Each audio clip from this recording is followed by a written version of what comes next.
morning guys, maagang balasan na naman tayo ng mga barko dito guys. Lilipat tayo ng posisyon. Ayan yan, kasalukuyan tayong hinihila. Dalawang barko to makadikit guys. Pero pinull out kami dito. Nakadikit kami doon kanina.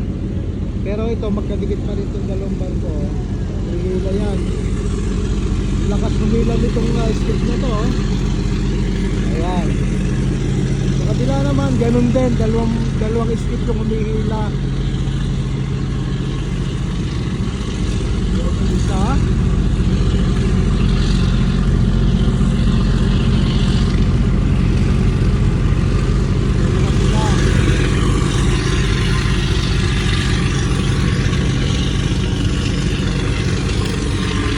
Ayan.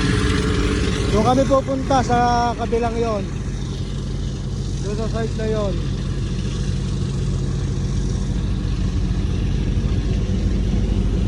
Sila yung mga tugboat natin, yung mga skip na yan. Tagahila ng barko yan. Pagka ganito maglilipatan. Ayan.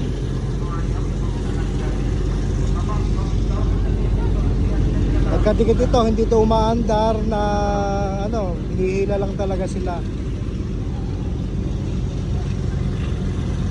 Balasa.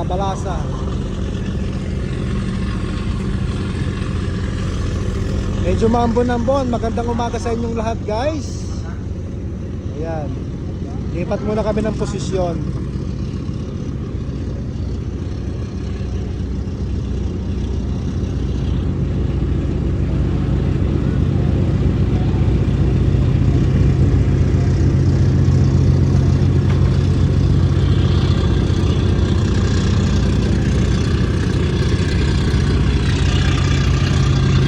Sa mga nagtatanong guys, bakit Manila ang mga boat natin? Akala nila nasa Manila tayo.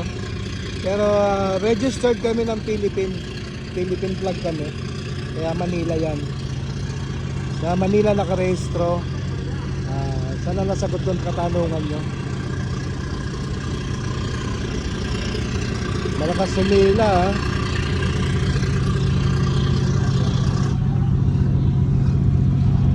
Medyo maulan na lang, makulimlim ang umaga.